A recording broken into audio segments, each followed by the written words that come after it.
Hi guys, welcome back to my channel and now you are watching a 3-star hotel. In this video, we try to explain all the details about this hotel like location, landmark reviews, amenities of the hotel and room category and facilities also.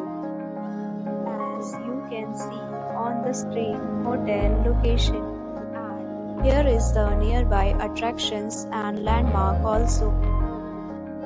A set of FAQs is now displayed on your screen, which may address many of your basic questions about this hotel.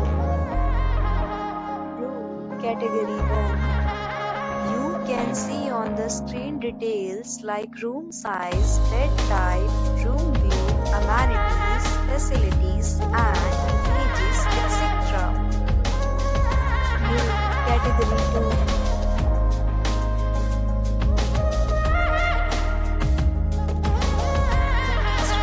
About amenities of this hotel, so you can see on the screen. All guests will be required to present photo ID at check-in.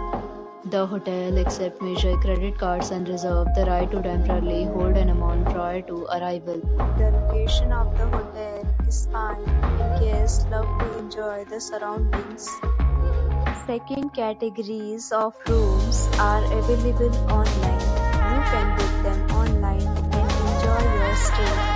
Several deals and offers are available online for this hotel along with various meal plans and payment policies. If you are planning to book it, you can do so through the link provided in the description. For booking or more details, follow the description link. If you are facing any kind of problem in booking a room in this hotel, then you can tell us by commenting. We will help you. If you have already visited this hotel, please share your experience in the comment box. If you are new on this channel or you have not subscribed our channel yet, then you must subscribe our channel and press the bell icon so that you do not miss any video of our upcoming hotel. Thanks for watching the video till the end. So friends, will meet again in a new video with a new property. Be safe, be happy.